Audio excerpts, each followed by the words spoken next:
Evening all, this is Eric out in Albuquerque, New Mexico. Finally got around to have a chance to do another video.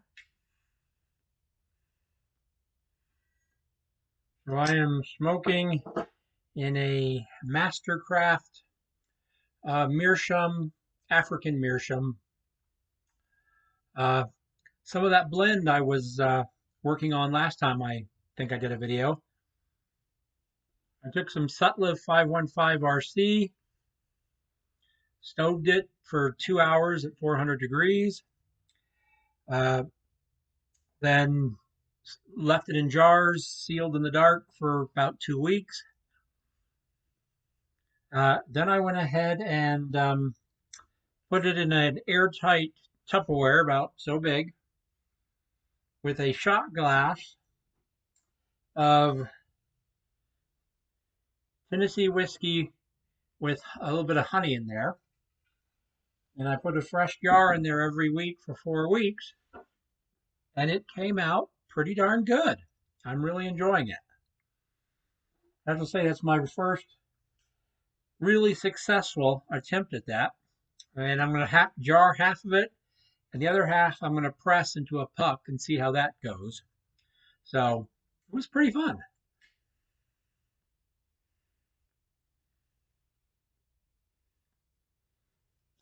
And then I also wanted to show, I think in one of my last video or the one before, I had shown you guys 3 pipes that I was working on going to be restoring. Got them done. Thought I'd show those. Here is one. As you can see, it came out quite nicely. Here is a second one.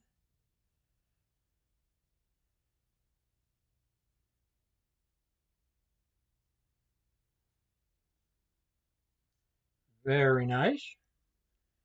And here is the third one.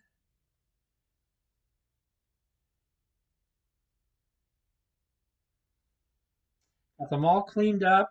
Got the teeth chatter removed. Kind of the funny thing is on one of them, the mortise is sized for like a 9mm filter. And normally in that case, you've got the 9mm filter, but then the draft hole goes down smaller to a more appropriate size.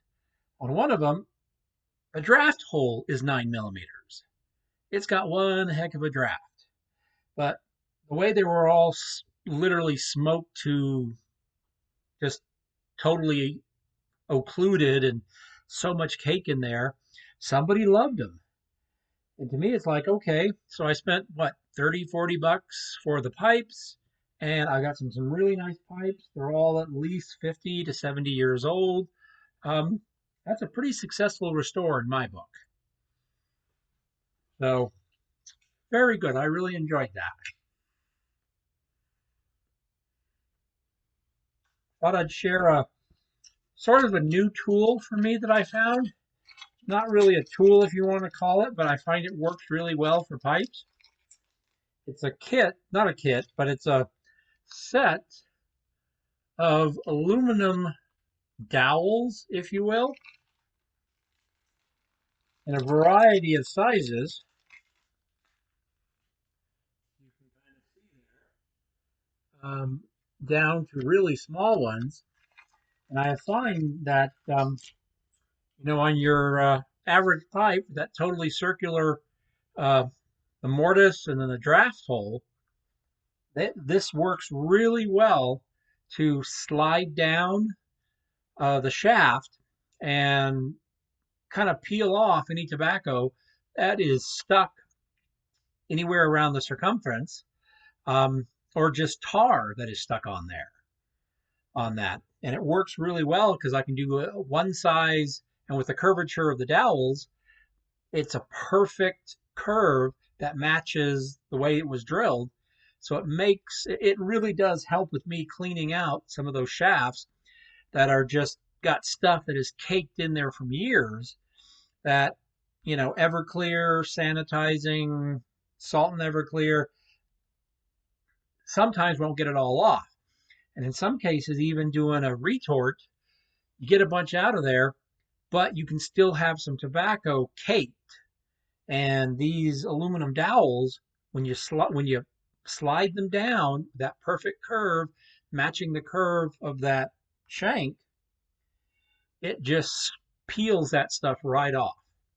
So, I think this was like 10, 12 bucks at I think it was a Michael's hobby store or something my daughter picked up for me. Um, it just worked out really well.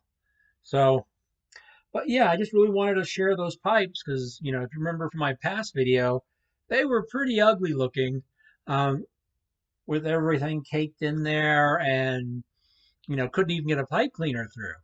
Now they're going to be some very good smokers and, based on the age, chances are this is briar that was aged 20 years at least before they were made into pipes based on the age of these. And then they've got their own age just from when they were made. I'm really pleased. So, just to me, a way of sharing that, estate pipes it's just a piece of history that is still good going forward. Just takes a little bit of time and elbow grease to get them cleaned up and good to go. So, I'm going to go back to my whiskey tobacco that I am very much enjoying. And you all have a wonderful week and a good time out there.